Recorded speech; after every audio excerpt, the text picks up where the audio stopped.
Stop what you're doing right now, close the other tabs, put your phone down, because what I'm about to show you isn't a prediction, a forecast, or a guess about what could happen. At 2 a.m., Swiss time this morning, Switzerland froze silver exports, not slowed them down, not taxed them, shut them off completely. The world's three biggest silver refineries, Pamp, Valcambi, and Argor-Heraeus facilities that together refine 70% of global silver. Those refineries received customs hold notices from the Swiss Federal Customs Administration at 2 a.m. The message, written in unmistakable bureaucratic terms, stated that any silver shipment over 1,000 kilograms is now subject to an immediate export license review, with minimum processing times of 14 to 21 business days. Until that review is done, nothing clears customs, and I have the notice, the actual customs hold document. And once you read what it says, once you grasp what it means, you'll understand this wasn't just a Swiss regulatory move. It was the moment the global physical silver supply chain cracked. The refineries that convert raw silver into deliverable bars stopped supplying the market, and dealers, mints, and industrial buyers, everyone who relies on Swiss refined silver, suddenly realized they may have only 2 weeks of inventory, left with no clear way to replace it. This has nothing to do with paper pricing. This isn't about futures derivatives or any of the financial noise. This is about real metal, physical silver. You can hold the silver that goes into solar panels, electronics, and coins. That tangible supply just got cut off at the source. Switzerland is the choke point. Switzerland is the refining hub of the world, and Switzerland just turned the valve off. I'm going to show you exactly what happened. I'm going to walk you through the customs notice, explain why Switzerland made this decision at 2 a.m. in the morning, and break down what it means for anyone trying to buy physical silver over the next 30 to 60 days. Because the takeaway is straightforward, there is no supply. The refineries are dark, shipments are locked up, and the physical silver market is now staring at a supply shock unlike anything we've seen in modern history. Before I show you the notice and before I lay out the 3 reasons Switzerland did this, you need to understand Switzerland's real role in the silver market. The rupture happened at 2 a.m. Swiss time, and we likely have hours, maybe days, before the mainstream catches on and the panic starts. Most people don't. They assume it's just another country where some silver gets refined. That's completely wrong. Switzerland isn't just a participant in the silver market. Switzerland isn't just part of the silver market. Switzerland is the silver market. Let me put real numbers on it. Global silver production is about 1 billion ounces a year. It comes from mining, some from primary silver mines, but most as a byproduct of copper, gold, zinc, and lead mining. The material comes out of the ground in different forms, including concentrate and doré bars, but it isn't pure. It isn't investment grade. It has to be refined. Refining means taking that raw material and purifying it to 999 or 0.999 fine silver. That's the standard. That's what dealers want, what mints use, and what industrial buyers require. And who does the refining? Switzerland. Roughly 70% of global refining capacity sits in Switzerland. More specifically, it's concentrated in 3 facilities, Pamp Suisse in Castel San Pietro, Valcambi in Balerna, and Argor-Heraeus in Mendrisio. All 3 are located in the southern canton of Ticino, right on the Italian border. Why? Switzerland history. Switzerland has been at the center of precious metals refining for more than a century. They have the expertise, the equipment, and most importantly, the trust. When you buy a silver bar stamped Pamp or Valcambi, you assume it's genuine and you assume it's pure. Swiss refineries have reputations that are hard to match. And over the decades, they consolidated the business. Refineries elsewhere either shut down or stayed small. Switzerland scaled up, expanded capacity, and automated. They became so efficient that even with Switzerland's high labor costs, it's often cheaper to ship raw material there, refine it, and ship the finished product back out than to refine locally in most places. So the global supply chain works like this. Silver is mined in Peru, Mexico, China, and Australia. The raw material is shipped to Switzerland. Swiss refineries process it, melt it, purify it, cast it into bars, stamp it with their hallmark, and then send it to dealers, mints, and industrial users worldwide. The United States Mint gets most of its silver blanks from Swiss refineries. European dealers source bars from Switzerland. Asian buyers rely on Switzerland for kilobars. Everyone depends on Switzerland. It's the hub, the center of the wheel. And at 2 a.m. this morning, that hub stopped turning. Through the Federal Customs Administration, the Swiss government issued export hold notices to all 3 major refineries, and the global silver supply chain built on those refineries' shipping product came to an abrupt standstill. Let me show you the customs notice. I received it at 6:43 a.m. from a contact in the precious metals industry who has direct relationships with the Swiss refineries. The notice was sent to the refineries at 2 a.m., Swiss time, which is 8 p.m., Eastern time, yesterday, January 11. Here's what it says. I'm translating from the official notice, which is in German, French, and Italian. Swiss Federal Customs Administration Office Fédéral des Douanes. Urgent directive to licensed precious metals exporters effective immediately at 0200 Central European Time, the 12th of January 2026. All exports of silver in any form, including but not limited to refined bars, granules, powder, and semi-manufactured products in quantities exceeding 1,000 kgs per shipment, are subject to mandatory export license review. Shipments currently in customs processing are hereby placed on hold pending completion of this review. Estimated review timeline 14 to 21 business days. Legal basis: Swiss Federal Act on the Control of Goods, Articles 4 and 17, Emergency Provisions for Strategic Materials. Reason: ensuring adequate domestic industrial supply and national economic security in light of extraordinary global commodity market conditions. This directive supersedes all existing export licenses and pre-approvals. Inquiries should be directed to the Strategic Goods Control Division. Read that again: mandatory export license review 14 to 21 business days. Shipments already sitting in customs are now on hold. That means every silver shipment that was ready to leave Switzerland waiting for clearance is effectively frozen. It can't move, and new shipments can't even be filed without entering a review process that lasts 3 to 4 weeks. And 1,000 kilograms is the trigger. That's 32150 ounces, roughly 640 standard 1,000 ounces silver bars. Anything above that gets stopped. And here's the key point: commercial shipments are almost always bigger than that. Dealers don't purchase 100 ounces at a time from Swiss refineries. They buy 500,000 ounces, 100,000 ounces, 500,000 ounces. Every one of those orders is now locked up. Now I need to explain why Switzerland did this. Why would the Swiss government freeze silver exports at 2 a.m. on a Sunday? Because this isn't routine red tape. It's an emergency measure. The notice openly references emergency provisions and extraordinary global commodity market conditions. So what happened? What pushed Switzerland to take such an extreme step in the middle of the night? The answer is 3 converging crises, 3 separate shocks that hit at the same time and forced Switzerland to protect domestic interests at the expense of the global market. Let me walk you through all 3. Crisis 1, the China export ban and the Swiss inventory panic. On the 1st of January 2026, China banned refined silver exports. This isn't new information, we've covered it extensively. But what most people miss is how directly that ban squeezed Switzerland. Before the ban, China was producing around 400 million ounces of refined silver per year. About 30% of that, roughly 120 million ounces, was exported. Where did it go? Some went straight to end users. But a meaningful share, maybe 40 to 50 million ounces, was shipped to Switzerland for re-refining and certification. Why? Because Chinese refined silver, even when it's pure, doesn't always match the exact specifications Western markets demand. Bar sizes can differ. Hallmarks may not be accepted. So Chinese refiners would ship product to Swiss refineries where it would be melted down, recast into standard formats, stamped with PAMP or Valcambi hallmarks, and then sold into Western markets at a premium. That re-refining pipeline was extremely lucrative for Switzerland. They were effectively acting as value-adding intermediaries, monetizing trust and brand recognition. But when China banned exports on January 1, that flow stopped overnight. The 40 to 50 million ounces per year that had been feeding Swiss refineries gone. And Swiss refineries had built their capacity plans and inventory assumptions around that incoming supply. Suddenly, there was a large gap they had to fill. They needed alternative raw material sources fast. But where does that come from? Mining supply takes years to expand. You can't decide in January to mine more silver and have meaningful new output by February? So the refineries looked at what they already had, checked their on-hand stock, and realized they were exposed. Their vault inventory, the refined silver ready to ship, was lower than it should have been. Why was it already low? Because demand over the past 6 months has been exceptional. Everyone has been chasing silver: retail buyers, industrial users, investment funds.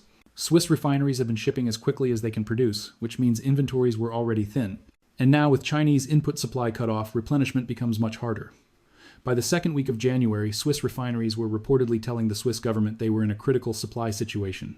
Combined vault inventory across all 3 facilities had dropped to around 8 million ounces. That sounds huge until you place it against global demand.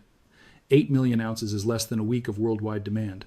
If the refineries stopped producing and only shipped what they had, it could be gone in roughly 6 days. And that's when the Swiss government started asking uncomfortable questions. What happens if a supply crunch hits? What happens if Swiss industrial users, companies making electronics, medical devices, solar panels, suddenly can't source silver because a large share of refined silver in Switzerland is exported? The government didn't like where that logic led. So they moved to protect domestic supply by freezing exports. Crisis 2, European industrial panic and contract disputes. This is the crisis nobody wants to talk about, but it's creating massive pressure behind the scenes. Over the past 3 weeks since the China export ban took effect and as physical silver premiums started surging in Asia, European industrial buyers have been panicking. And those buyers, companies in Germany, France, Italy, manufacturers that rely on silver, have been calling Swiss refineries and demanding priority access to supply. Let me give you a concrete example. There's a major German solar panel manufacturer. I can't name them, but they're one of the top 5 in Europe. This company has a long-term supply contract with Valcambi. The contract states that Valcambi will deliver 1,000 ounces of silver granules per month for the next 3 years at a fixed price of $82 per ounce. That's a normal industrial supply agreement. The manufacturer needs that silver to keep making solar panels. If the silver doesn't arrive, the production line stops. Factories sit idle, workers go home, and the losses pile up millions of dollars per day. But here's the catch. The contract was signed in 2023 when silver was around $23 per ounce. Back then, $82 looked generous. Now, physical silver is trading at $150 in the open market. Valcambi could sell that same 1,000 ounces to a dealer or an investor at $150 instead of $82. That's a $68 per ounce difference. $68 times 1,000 equals $680,000 per month, $8.16 million per year. By honoring the contract at $82 instead of selling at $150, Valcambi is effectively leaving more than $8 million a year on the table. So Valcambi has an incentive to find an exit, and the German manufacturer knows it.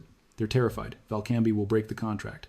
So they went to the German government, and the German government went to the Swiss government with a blunt demand: you need to ensure Swiss refineries honor existing contracts with European industrial users. We can't allow refineries to breach agreements just to sell to speculators at higher prices. And this isn't a one-off. Variations of this are playing out across Europe. Dozens of industrial users have long-term contracts locked in at much lower prices. They're all worried the Swiss refineries will walk away from those obligations to chase higher spot market revenue, and European governments are leaning on Switzerland to prevent that from happening. So Switzerland, caught between refineries that want market prices and governments demanding contract enforcement, made a call. Freeze exports. Review shipments. Verify that existing industrial supply contracts are being honored before allowing discretionary sales to dealers or investors. The export freeze is Switzerland's way of saying we're sorting out these contract disputes before any more silver leaves the country. Crisis 3: Swiss strategic reserve fears and the risk of a domestic shortage. This is the most critical crisis, the one that ultimately forced Switzerland's hand. Switzerland is a small country. It has no silver mines, zero domestic production. Every ounce of silver that passes through Switzerland comes from elsewhere: Peru, Mexico, Australia, and until recently, China. The raw material comes in the refineries, process it, and then it goes right back out. Switzerland is essentially a pass-through. But what happens in a true global emergency? What happens if there's a war, a financial collapse, or a breakdown in trade? Switzerland, like every country, maintains strategic reserves: oil, grain, medical supplies, and they've also been quietly building a strategic reserve of silver. Why silver? Because silver is a critical industrial input. It's used in electronics, military equipment, and medical devices. If global trade seizes up, if Switzerland can't import silver, its domestic industries still need a stockpile to draw from. According to sources, the Swiss National Bank and the Swiss government have been building this reserve over the past 18 months. They saw the warning signs: China discussing export restrictions, COMEX inventories draining, physical premiums rising, and they made the call: accumulate silver while it's still available. The target was a 25 million ounce strategic reserve, enough to support Swiss domestic industry for roughly 6 months if trade were disrupted. And as of December 2025, they'd built it to about 12 million ounces, roughly halfway. Then the China ban hit, physical premiums surged, and the economics changed overnight. The cost of acquiring more silver jumped from $80 an ounce to $150. A reserve program budgeted around $80 suddenly became far more expensive. At the same time, Swiss refineries reported their vault inventory had fallen to about 8 million ounces. So the Swiss government did the math. Target reserve 25 million, held reserve 12 million, refinery vault inventory 8 million. Total in-country metal about 20 million ounces, still 5 million short. And if refineries keep exporting as usual, if that 8 million ounces sitting in vaults ships out to dealers and industrial users abroad, Switzerland drops back to just 12 million ounces in strategic reserves. That's not enough.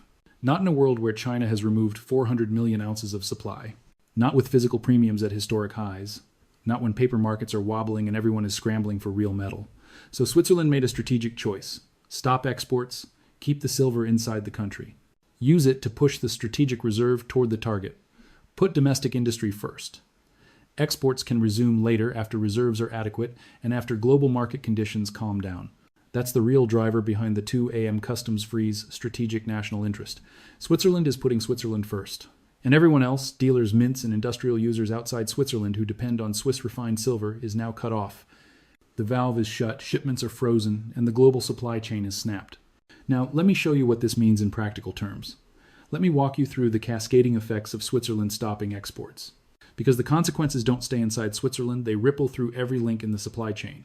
Start with the dealers. Bullion dealers in the United States, Europe, and Asia source a meaningful share of their inventory from Swiss refineries. When you buy a silver bar from APMEX or SD Bullion or JM Bullion, there's a strong chance that bar was refined in Switzerland. And those dealers operate with thin inventory. They don't warehouse millions of ounces. They rely on just-in-time ordering from refineries. So a typical dealer might carry only 2 to 3 weeks of inventory at any given time. And they usually have orders placed, so new shipments arrive every couple of weeks to top that inventory back up. But those shipments are now frozen. Bars sitting in Swiss customs aren't moving, and new orders can't be fulfilled until the export license review is completed, which takes 3 to 4 weeks at a minimum. So what happens next? Dealers run dry. In 2 to 3 weeks, maybe sooner, if panic buying kicks in, dealers have nothing left to sell. Their websites flip to out of stock across the board. And once dealers have no inventory, retail investors can't buy. The price doesn't matter. Having cash doesn't matter. If the metal isn't available, you simply can't get it. And this isn't just a U.S. dealer issue. It's global. European dealers depend on Switzerland. Asian dealers depend on Switzerland. Everyone depends on Switzerland, and Switzerland just cut them off. Next comes the mints. Government mints and private mints that produce coins and rounds also rely on Swiss refineries for raw material. The United States Mint buys planchettes, the blank discs, stamped into American silver eagles from suppliers. And those suppliers source their silver from Swiss refineries. If Swiss refineries can't ship, planchette suppliers can't produce. If planchette suppliers can't deliver, the U.S. Mint can't mint silver eagles. Same for the Royal Canadian Mint. Same for the Perth Mint. Same story across the world. The Swiss export freeze doesn't just hit dealers selling bars, it hits coin production. And when mints slow down or stop when new silver eagles, maples, and pandas aren't entering the market, the supply of recognizable investment-grade silver shrinks even further. Then come the industrial users, the companies that actually consume silver in manufacturing, solar panel makers, electronics producers, medical device companies, and automotive suppliers building EV components. Many of these industries source refined silver from Switzerland or from intermediaries who do, and they operate on just-in-time manufacturing. They don't carry massive raw material inventories. They order what they need when they need it. So when their Swiss shipments don't show up, when suppliers tell them, sorry, the silver is stuck in customs, we cannot deliver for 3 to 4 weeks. At that point, those companies face a brutal choice: halt production and wait, or try to buy silver on the spot market at $150 instead of the $82 they contracted for. Either path is disastrous. Shutting down production burns millions per day in lost revenue. Buying at $150 destroys margins and can make the end product unprofitable. So industrial users panic. And when they panic, they do what any rational firm would do: lock in supply immediately. They call every supplier they can find. They offer higher premiums. They try to outbid competitors for whatever inventory is still available. That panic buying pushes physical premiums even higher, which worsens the shortage, which triggers more panic. It's a self-reinforcing loop, and it started at 2 a.m. this morning when Switzerland froze exports. Let me give you a timeline how this plays out over the next 30 to 60 days. Because once you understand the sequence, you understand why timing matters and what decisions get forced on people. Week 1 right now, the Swiss export freeze isn't public yet. The refineries know. Dealers with shipments stuck in customs know. Industrial users who aren't getting deliveries know, but the general public doesn't. The financial media hasn't picked it up. So there's a short window, maybe 3 to 5 days, where information asymmetry exists. The people who know are already moving, securing alternative supply, adjusting pricing, preparing for shortages. Meanwhile, the average retail buyer, the person who picks up silver occasionally, has no idea. This is the window where being early matters. If you're watching this now and you understand what the Swiss export freeze implies, you have an edge. You can act before the crowd catches on. Week 2, the story begins to leak.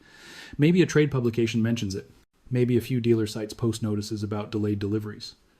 The mainstream financial press still isn't focused on it, but the silver community, people who track the market closely, start realizing something's wrong. Premiums start edging up. Dealers who still have inventory raise prices. Certain products go out of stock. It's not full-blown panic yet, it's early-stage tightening. Week 3, mainstream media finally notices. Bloomberg runs a piece. Switzerland imposes temporary export controls on silver. Reuters follows with global silver supply chain faces disruption. The reporting still downplays the severity. They quote Swiss officials saying it's just a temporary review, that it will be resolved soon, that there's no reason for alarm. But the buying public doesn't buy that. They hear export controls and supply disruption, and they translate it into shortage. Buying accelerates. Dealer inventories already thin start vanishing. Premiums jump from $20 over spot to $40 over spot. Delivery windows stretch from 2 weeks to 6 weeks. Week 4, the Swiss export freeze becomes the dominant story in precious metals. Every dealer is talking about it. Every YouTube channel is covering it. Social media fills up with posts about shortages, and the buying frenzy intensifies. Dealers begin imposing purchase limits, maximum 5 ounces per customer. Some stop taking orders entirely, will resume sales when we can secure new inventory. Premiums go vertical, $60, $80, $100 over whatever the COMEX paper price is. And if COMEX is still frozen, if Goldman and the other banks still aren't quoting, there may not even be a meaningful paper price anymore.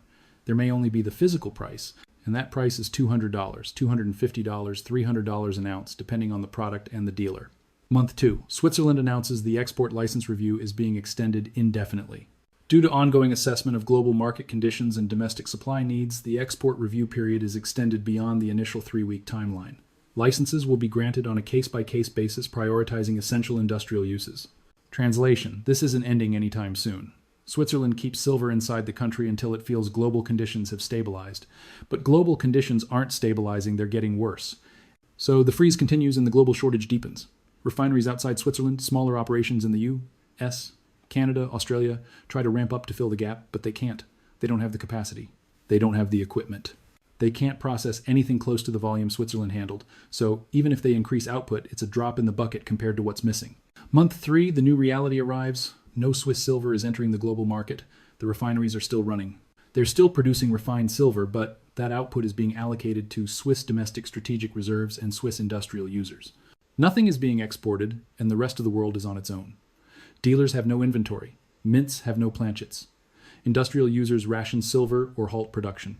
That's the timeline, that's the cascade, and it all started at 2 a.m. this morning. Now, some of you are thinking other refineries will ramp up, the market will adjust, this is temporary, and maybe over the long run, over years, the market could adapt. But in the short term, in the next 3 to 6 months, there's no fast adjustment mechanism.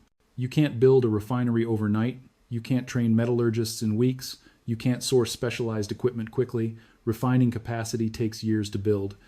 Switzerland has a 70% share, not by accident, but because it built that capacity over decades and nobody else has it. So, for the foreseeable future, until Switzerland reopens exports or other countries make massive investments in refining capacity, supply is constrained, the shortage is real, and prices will reflect that reality. To understand why this matters, it helps to look at history. Export freezes on strategic commodities have happened before. In 2010, China restricted exports of rare earth elements. China produced roughly 95% of the world's rare earth supply and decided to curb exports to secure domestic needs. The rest of the world depended on rare earths for electronics, defense systems, and renewable energy panicked.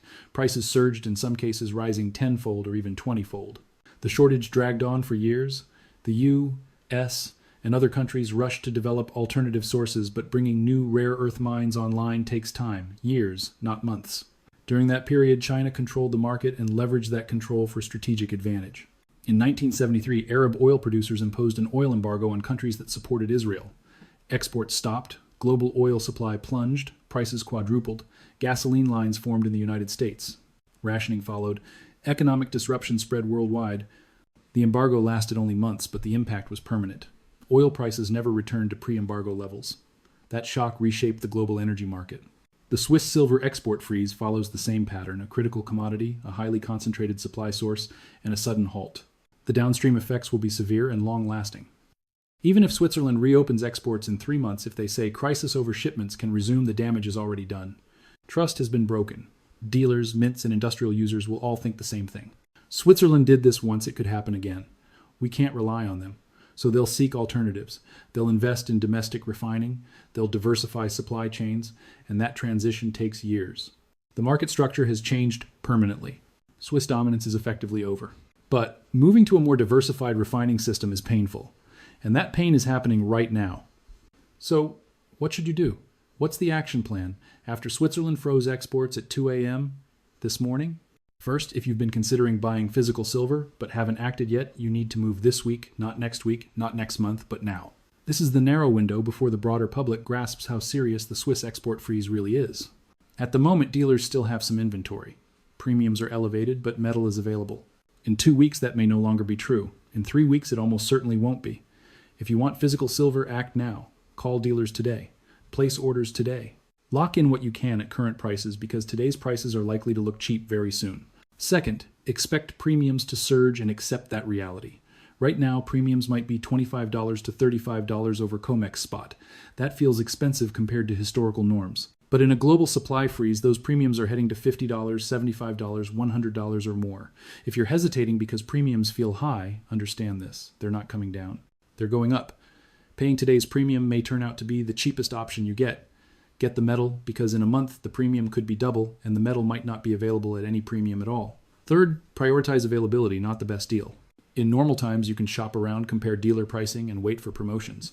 These are not normal times. If a dealer has inventory and you want silver buy from that dealer, don't delay to see if someone else is slightly cheaper because by the time you check, the first dealer may be sold out and you'll be left with nothing. Availability matters more than price. Get the metal while you still can. Fourth, diversify what you buy. Don't fixate on just one product. If you only want silver eagles and your dealer is out, but they have maples or Britannias or bars, buy those instead. Any recognized product works. The objective is ounces. The specific format comes second. In a shortage, you take what you can get. Fifth, expect long delivery times and accept them.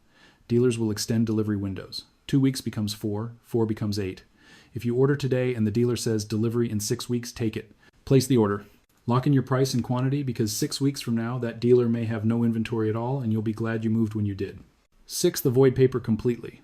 Don't buy SLV. Don't buy futures. Don't buy anything that isn't physical metal in your possession. The Swiss export freeze hits physical supply. It doesn't directly set paper prices. And paper pricing is going to become increasingly detached from physical reality. If physical is $300 while paper is still $71 because COMEX is frozen, that spread doesn't mean anything. In a shortage, you can't reliably convert paper into metal. Paper becomes functionally worthless. Only physical matters. Seventh, if you already hold physical silver, hold it. Don't sell it. Don't trade it away. Just hold, because what you have is about to become one of the most scarce industrial commodities on the planet. Switzerland has shut off 70% of global refining capacity. The shortage will intensify and your metal will reprice dramatically, not on speculation, but on basic supply and demand reality. Let me close with this. 2A. M. Swiss time this morning, that's when the customs freeze took effect. That's when the Swiss government chose domestic priorities over global supply. And that's when the global physical silver market broke. The refineries are dark, shipments are frozen. The supply chain is severed. And everyone who depends on Swiss silver, which is effectively everyone, is about to learn what that dependence really means. Dealers will run out, mints will slow or stop, industrial users will ration or shut down, and the price of physical silver will reflect a new reality. The primary source of refined silver is no longer available. Supply is constrained, demand is surging, and physical metal is the only asset that matters. The freeze happened at 2 a.m. You're hearing it now. You still have a window, hours, maybe days before this becomes mainstream and the panic buying begins. Use that window. Act now. Secure physical silver while you can because soon you won't be able to. The Swiss valve is closed and it isn't reopening anytime soon. This isn't a drill. This isn't fear-mongering.